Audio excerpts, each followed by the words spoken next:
Hey guys, I'm Lorentz from Cosplay, and today I'm gonna show you guys how I made this shirt. Or actually, this one right here. I said shirt, but I realized I meant to say sweater, hoodie, I don't know. But this thing you wear. So, without further ado, this is actually made on the Cricut. I'm gonna show you guys, I'll take you guys step by step on the computer. So let's go. So let's start by opening Inkscape. So here we go. Okay, so here's the reference image I found online. And usually how I do this is I use the pen tool, which you can find right here, and make nodes just like that. And that's a good way to do lots of patterns and designs.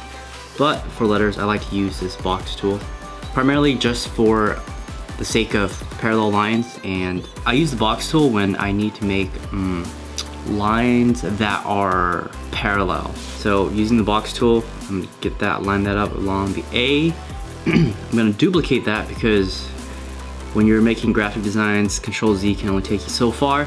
So anyways, I take that rectangle I made, line it up as best I can along the A. I'm gonna double click that, turn that to a node, drag that node down, do the same thing right there. And here I am putting the nodes and aligning them. As you guys can see, I'm doing it on the right hand side. Click that, line that up, double click that, bring them down so that it's matched up to that A, duplicate that, bring it over, and then I'm gonna take that rectangle I made that I saved earlier, I'm going to shrink that down, and that's going to be the spacer for the top of the A. So I'm just gonna line things up, and it's looking like that. Okay, looks good. Moving on. Duplicate that, like I said before. Take this. So what you want to take away from this tutorial is, if you're using Inkscape, you want to learn how to use the union tools. The union function, sorry.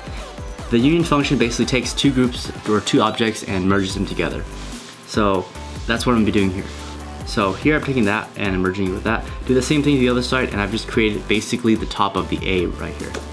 Okay, so the next thing I'm gonna do is I'm gonna take that rectangle that I saved earlier, line up against the end of this letter. So the letter behind it is going to be the letter M.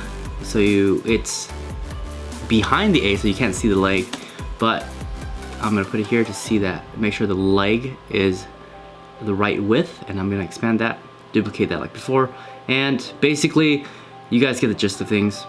I'm just basically making shapes up with the basic shape of a rectangle and manipulating, stretching, and doing that.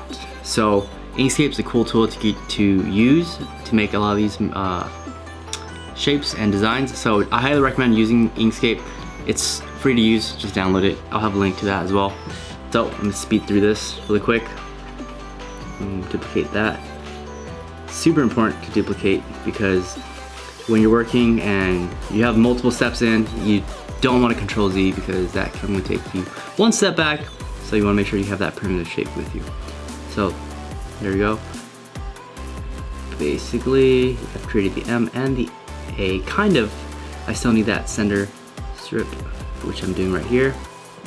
Taking that in, making sure everything's nice and fitted. Move the background and make sure I can see what I'm doing.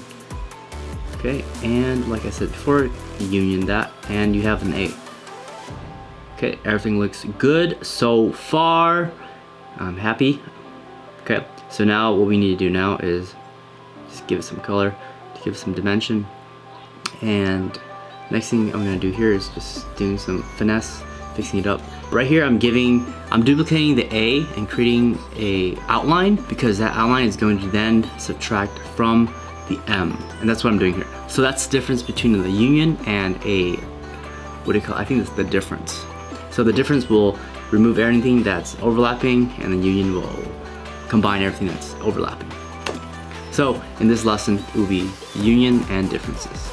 Okay, all right. Okay, so once we have that and we're happy, basic clean things up. Here I'm just doing some extra step. I'm giving this M an outline because originally I wanted to give the A and the M a black border, just because it's an extra detail. But when I came down to the final design, it didn't work out for me. So I'm gonna skip that, and I'll tell you guys why. But anyways, this is how it looks like without the black design. it's fine in my opinion. But let's go back to this.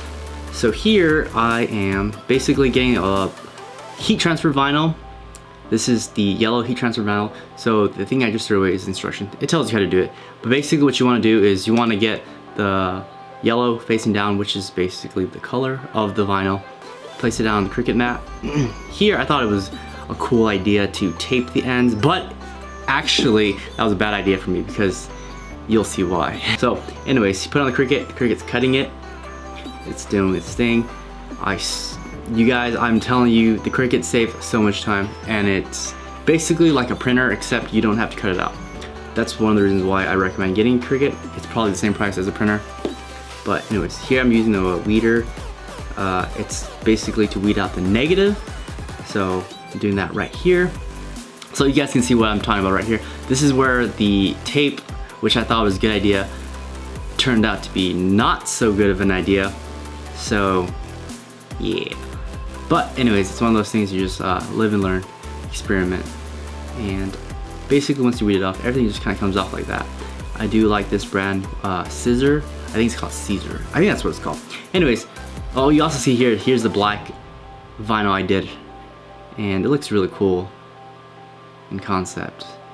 But this didn't work out well, so yeah.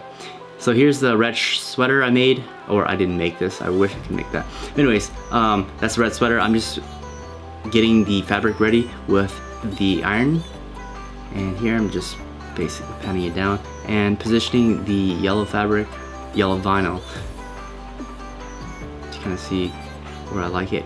And here that's a piece of parchment paper. I thought it'd be a good idea to do parchment paper because I didn't want to melt the plastic.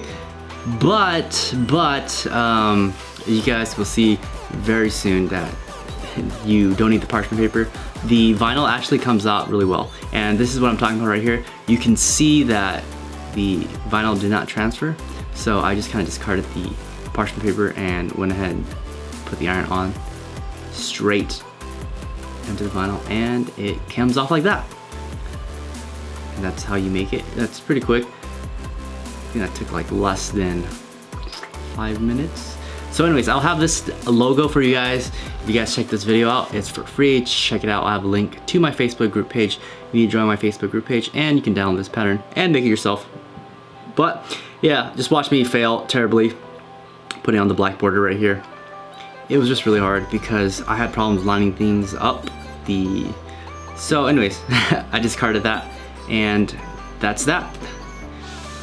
You guys saw super quick, super easy with the application of the Cricut. So like I said, this is one of the tools that I just feel like you guys need to know about it. Since I picked it up like 2 years ago, I've never, I hardly cut things by hand now.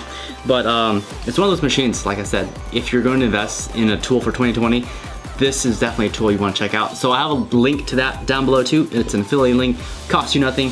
You guys get the tools, I get a little commission rate, so that's super cool for me. I can keep doing what I'm doing, so thank you guys if you guys shop there. But Cricut is amazing because it cuts the vinyl, it cuts paper, and it cuts foam. Yes, 2mm foam. It's great for filigree. My hair is all weird and stuff because it's super hot. Yes, there we go. If you guys have any suggestions on tutorials for how to use Cricut, like let me know in the comments down below, and I'll address them. I'm probably gonna start a series on the Cricut. I'm gonna call it Cricut Cosplay. Cricut Cosplay. Yeah. But anyways, without further ado, I'm talking too much. I'm gonna give this sweater away because sweater hoodie. I'm gonna call it a hoodie. I'm gonna give this all night hoodie away because I got really positive feedback when I did my Instagram post, and some of you guys were like, oh, I need that sweater or that hoodie. Keep calling it sweater. But anyways, just let me know. Basically leave a comment down below, leave me some love, and at the end of next week I will, or actually until the end of my next video, I will announce the winner. So I'm gonna do a YouTube basically comment generator winner thing. I don't know what it's called, but I'm gonna do that, and the winner is going to get this sweater hoodie. Anyways, this is I like this one. It's a medium. So I went ahead and swapped out the lace to a white lace because that's actually more accurate to the art. The hoodie's black though. I mean, the inner hoodie's black though, but I like that because it gives us some contrast. This one is just, it's kind of basic. But anyways, this is a medium. It's very comfortable, but I like the fitted look. So if you guys want to win this, leave some comments, leave some love down below. Like I said before, if you have any ideas on Cricut tutorials, let me know as well. If you guys are new here, hit that subscribe button. If you guys like this video, hit that like button, or check out these other videos I made right here. Until the next time, peace.